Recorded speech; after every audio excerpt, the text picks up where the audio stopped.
Frankie, and I'd like to welcome you to Session 4 of Jackson Kelly's webinar, Litigation in Marcellus and Utica Shale Deposits.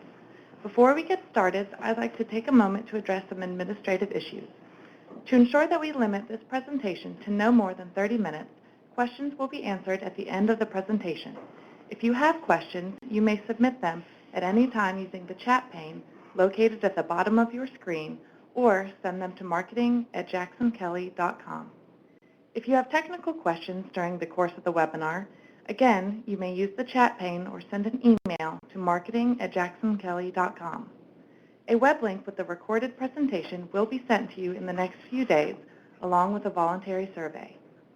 To ensure that there will not be any interference during the webinar, all participants' phones have been muted. Today's webinar is a panel presentation and will cover our perspective on what to expect in 2014 regarding litigation in West Virginia, Ohio, and Pennsylvania.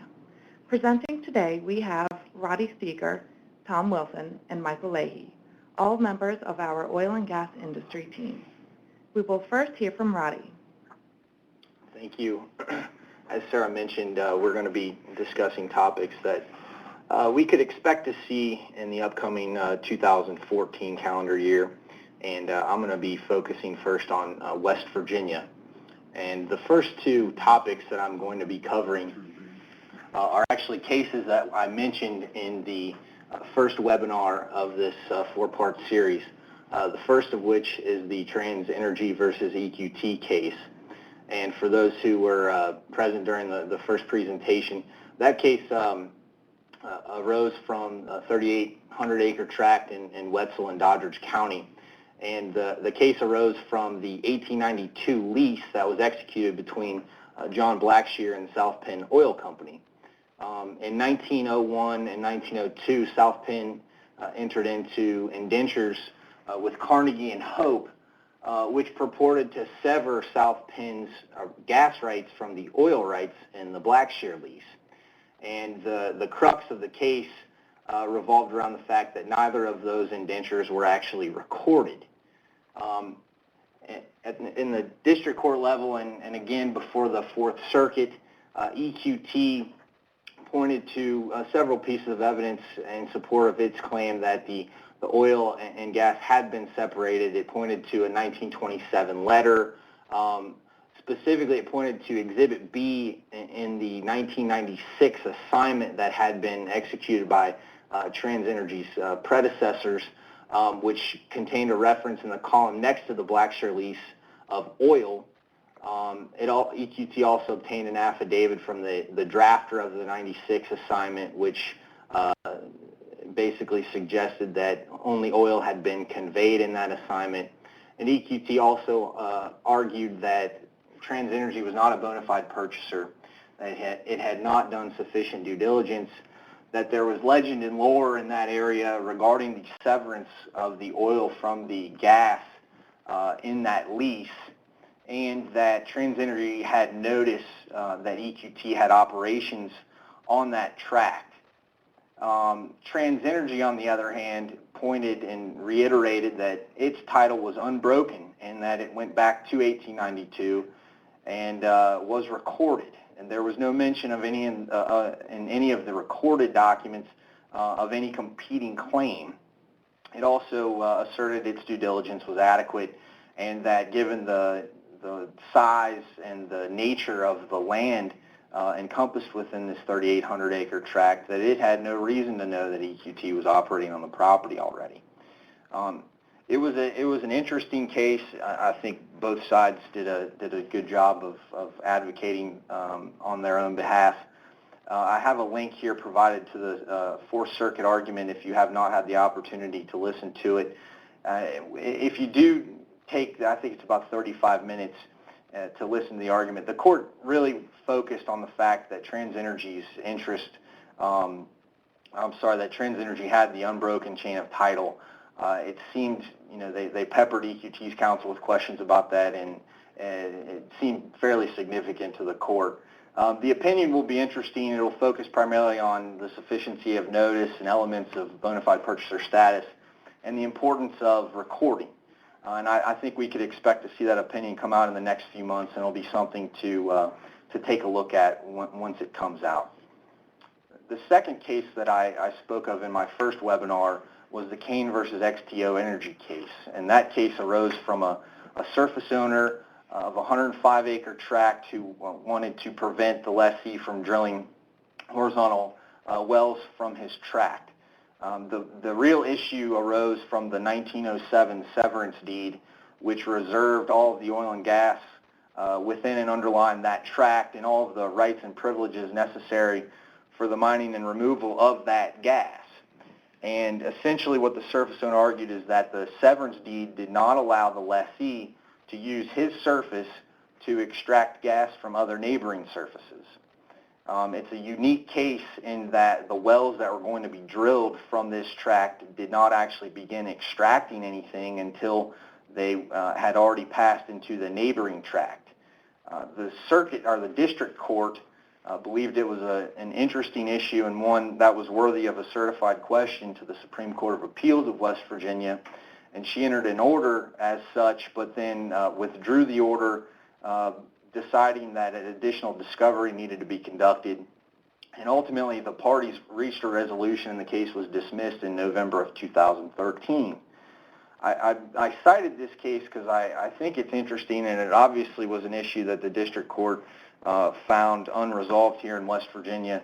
I cited the surface owner's website. They're certainly aware of this issue. I do think it's probably limited in its circumstances. It's something that won't be too terribly common, given the fact that you have to be dealing with a surface estate severed from the oil and gas. You have a pad where you're drilling a well, but you won't have any extraction until you reach the neighboring tracts, and then you have this severance deed with a limited language. So it's probably not going to be one you encounter very often, but when you do, or if someone does, it will probably be an issue that will travel all the way to the Supreme Court. I think it's a technicality argument. It doesn't make much sense because usually these tracts are pooled with other tracts, so the lessee is going to be paid as if the gas is being extracted from underneath that tract, but nevertheless, if surface owners can make the argument and make life difficult, they will. And the only true way to protect against this sort of argument is to look at the language contained in the severance deed where the oil and gas was severed from the surface estate. So Kane could be something that we see in the future. The next topic I wanted to discuss is fair pooling. Currently in West Virginia, there is no pooling statute for Marcellus wells. I provided the definition of a shallow well, which would encompass Marcellus wells, and there's no pooling provision for shallow wells here in West Virginia. There are pooling provisions for deep wells, coal bed methane wells, and secondary recovery for oil wells. There was a pooling amendment included in the Horizontal Well Control Act back in 2011, but it ultimately was not included in the final bill. And there's two primary reasons a fair pooling statute would be ideal, or that something we would hope to accomplish. One, you encounter interest owners who are unwilling to negotiate or sign pooling agreements, and two, cases where the interest owners are simply unknown or unlocatable. And the idea behind a fair pooling statute is to avoid waste and promote efficiency. Now, some of the pooling statutes we've seen in other jurisdictions have been challenged on constitutional basis, primarily under takings clause analysis. However, courts who have examined those statutes often find it's an acceptable state police power, given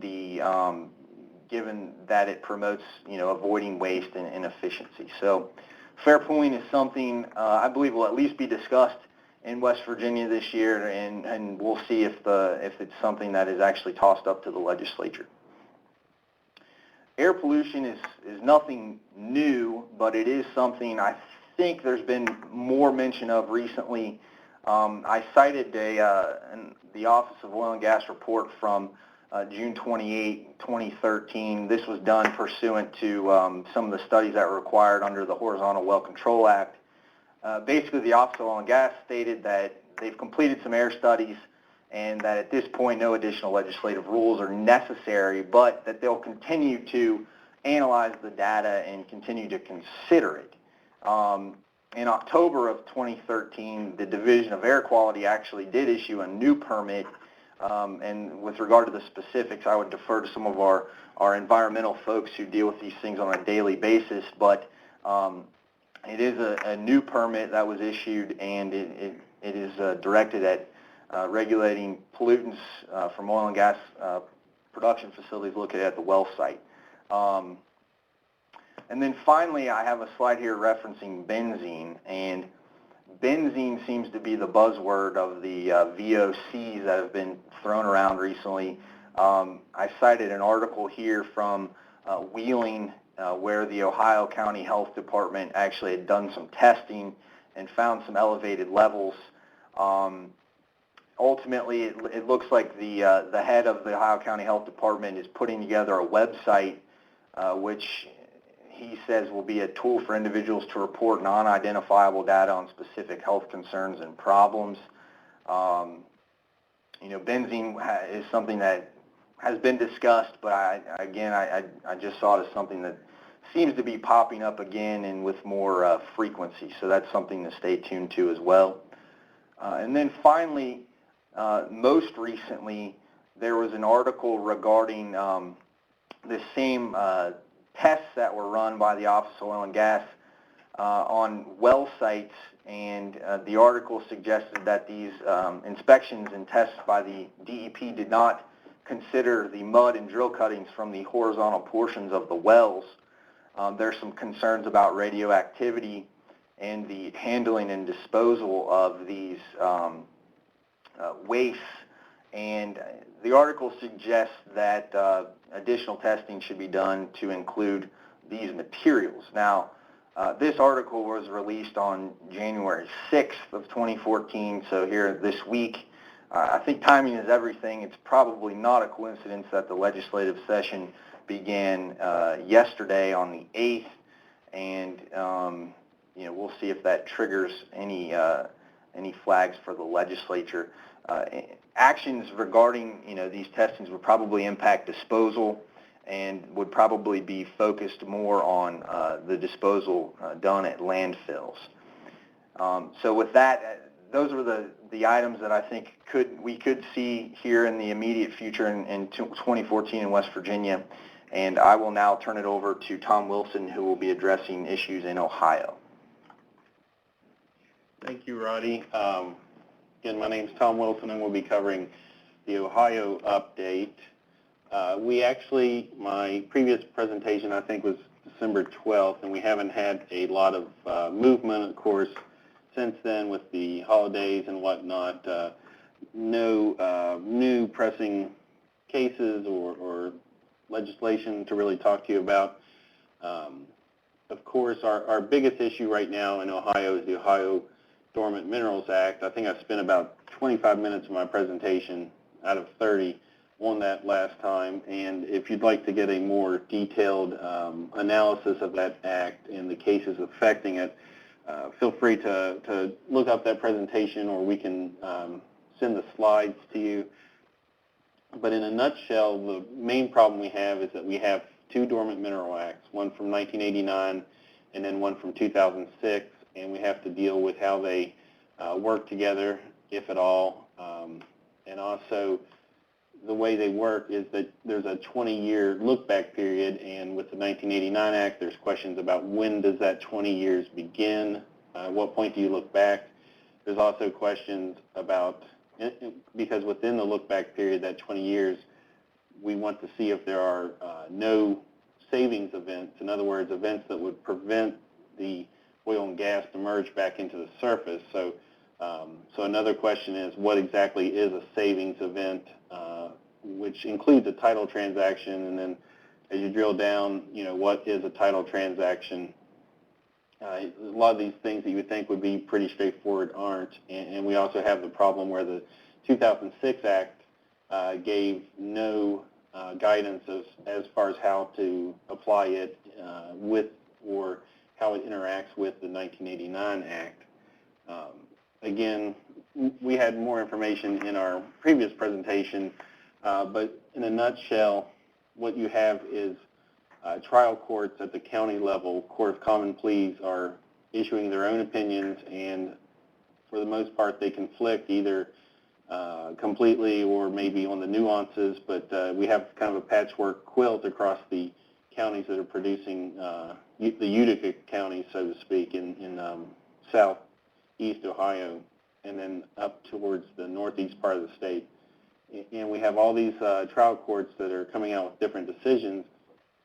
It's actually very rare to even see an appellate level court decision. Of course, in Ohio, an appellate court will cover several counties, and then nothing at the Supreme Court level. There's nothing currently that looks like it's headed that direction. Again, like I said, virtually all these decisions are at the trial court level, so we haven't even gotten anywhere close to a Supreme Court decision, and it does not look like we would get that far in 2014, just based on how long it takes for these things to work through the process. So basically, again, in a nutshell, the Dormant Mineral Act is somewhat of a mess, and will continue to be. And my best recommendation is that when you're operating within a certain county, don't assume that just because there was a decision 2 counties over that this county will apply the same laws or analysis to the Dormant Mineral Act, and just be very aware of what county you're in, and if you are in a county that is an outlier. Again, just in general trends, we haven't seen, except for one case, the Dahlgren case in Carroll County, we haven't seen any indication that courts are looking to declare the Dormant Mineral Act unconstitutional. As far as when that 20-year look-back period begins in 1989, the courts are very much all over the place on that. Some say when the act was passed.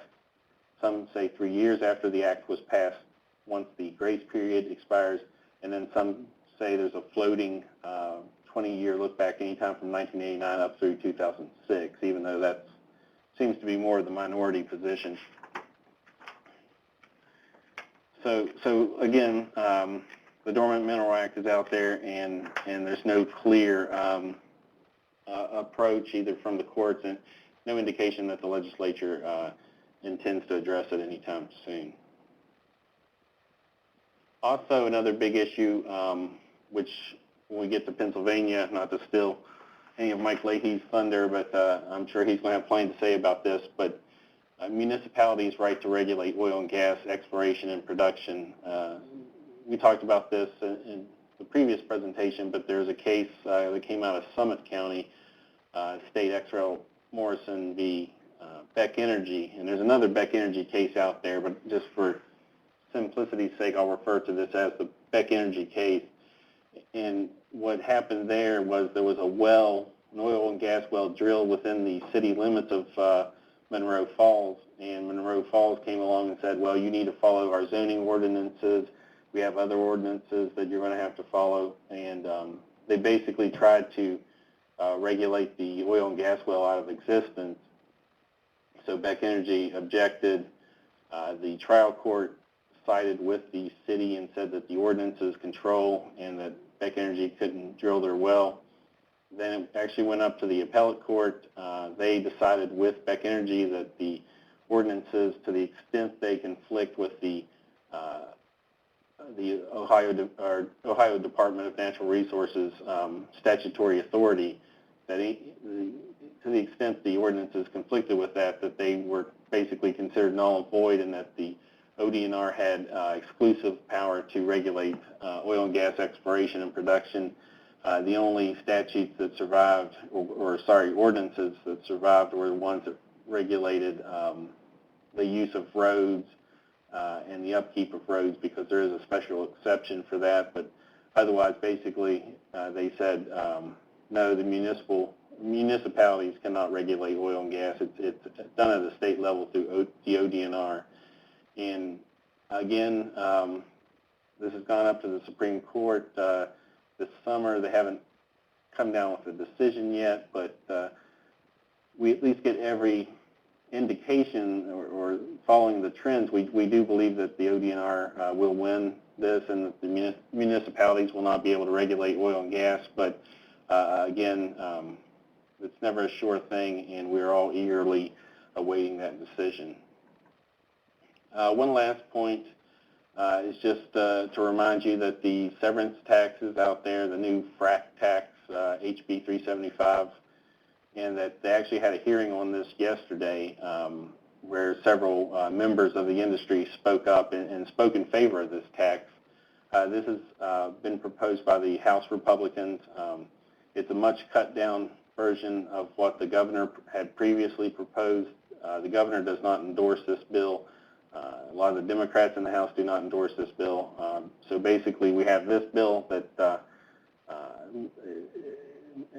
has taxes, but not as severe as what the governor proposed. And of course there's probably going to be some back and forth, and we'll end up with something in between the two. But just something for you to keep an eye on.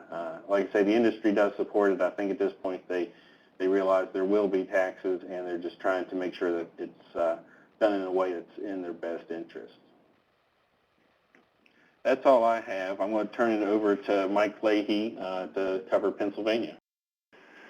This is Michael Leahy, and I am going to provide an update on litigation in the Marcellus and Utica shale deposits in Pennsylvania. The most recent decision that's come out that has garnered the most attention here in Pennsylvania is a December of 2013 decision in Robinson Township versus Commonwealth of Pennsylvania. And this was a challenge to Pennsylvania's Act 13 statute. Just to provide you with a little bit of history, Range Resources versus Salem Township, the Pennsylvania Supreme Court therein held that municipalities could not regulate those aspects of drilling that fell within the scope of Pennsylvania's Oil and Gas Act. That was a Pennsylvania Supreme Court opinion from 2004. Contrast that with Huntley and Huntley versus Borough of Oakmont, a 2009 Supreme Court opinion which held that the Oil and Gas Act did not preempt local zoning ordinances. The result of this this case was that municipalities could enact their own restrictions on oil and gas activity.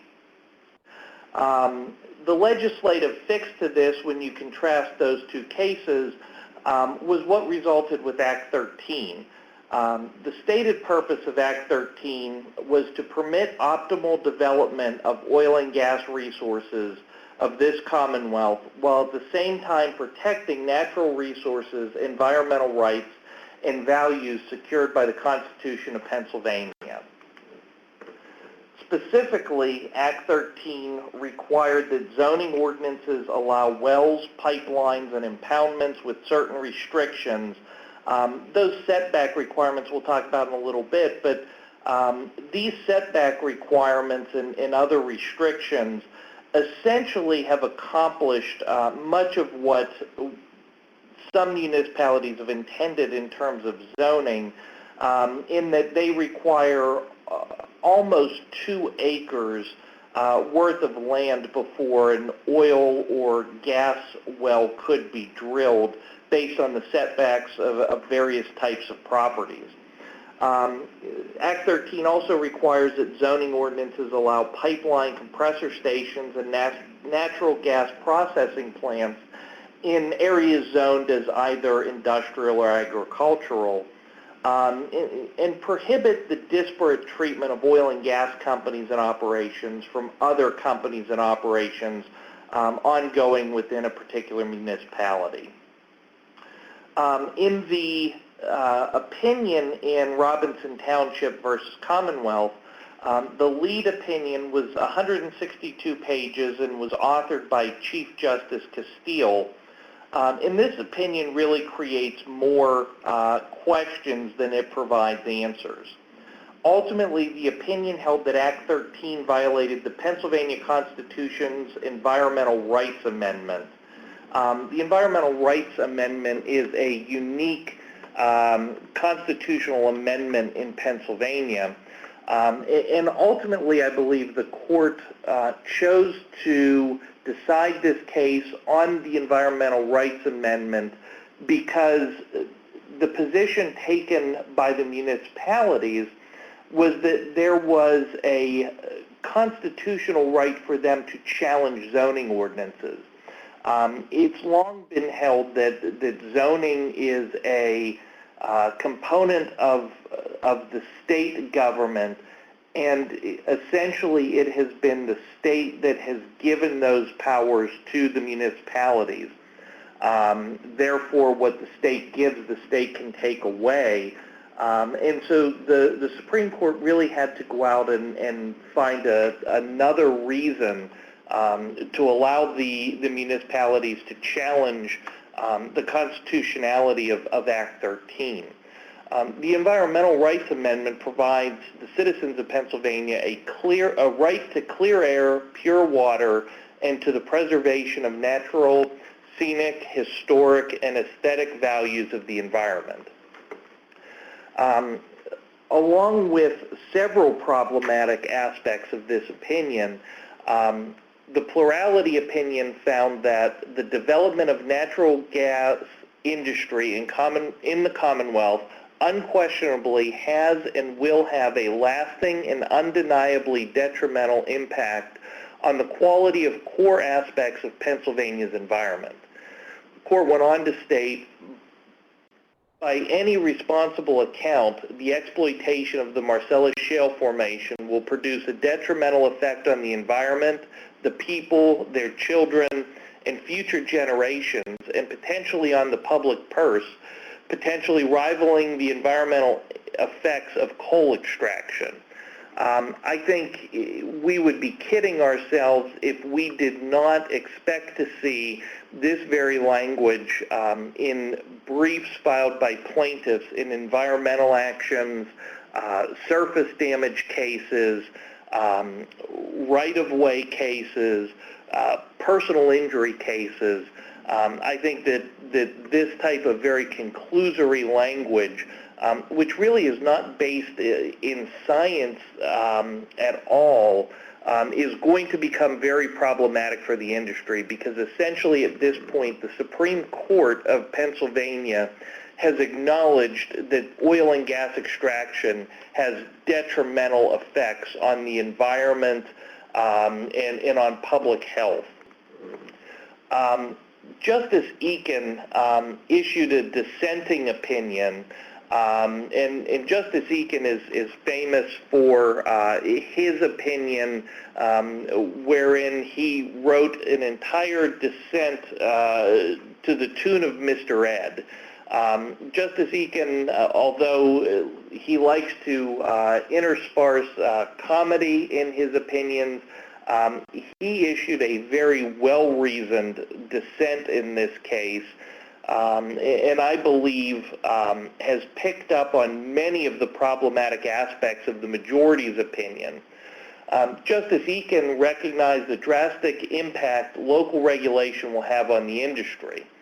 He stated in his dissent, the point is there is one body with the authority to address the broad statewide issues that necessarily are involved here. It simply cannot be done town by town or township by township.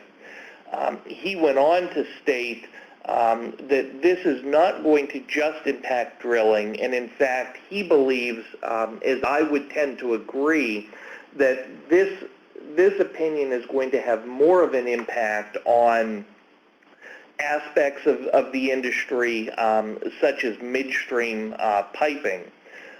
He states, like it or not, the bottom line is the gas in question will be extracted. This act does not force a derrick into every neighborhood. The act is about pipeline. It is aimed at the method of transporting the gas more than the extraction itself. A pipeline cannot be built with 2,500 sets of rules.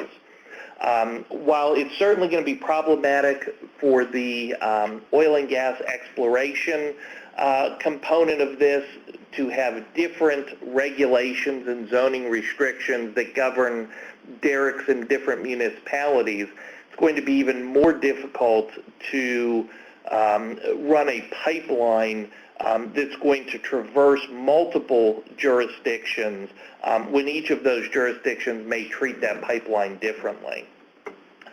The obvious consequences of this opinion is the possibility and honestly probably likelihood of more onerous municipal regulation on oil and gas operations. I think that we are going to see environmental and personal injury litigation that is going to quote this Supreme Court opinion and hold that we should know of the dangerous and effects to health, property, and the environment. The question becomes, how does this affect Range versus Salem Township? I think that this opinion is going to open the door to challenges to other Oil and Gas Act provisions and whether or not the municipalities have a right to enact more stringent regulation. I think what this says is the Pennsylvania Supreme Court is not currently friendly to oil and gas operations. This case is being remanded to the Commonwealth Court to determine whether or not other sections of the Act can survive after this decision. The Commonwealth's attorneys have asked that the Commonwealth Court be permitted to create a factual record on this balancing test of the environmental impacts versus the environmental rights amendment. This was really a test that was not articulated by any of the briefing. Most of the evidence that the court relied on was the conclusory affidavits of the municipalities, and so ultimately the Supreme Court took on an unprecedented fact-finding role that it has not done in the past.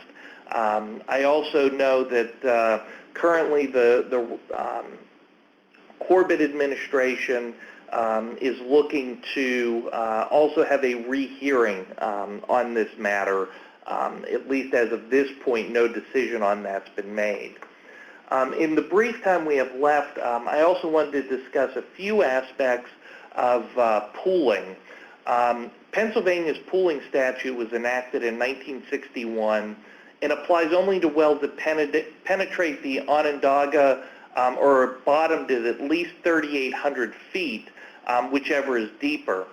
As of right now, this does not apply to the Marcellus Shale. It does, however, apply to some of the deeper Utica formations.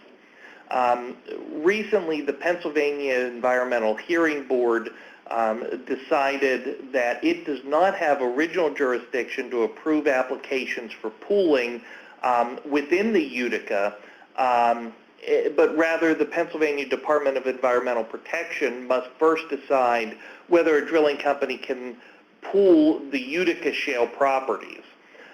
In response to this, the Pennsylvania DEP's Deputy Secretary for Oil and Gas Management has stated that this is an area where the legislature and the legislature alone can act.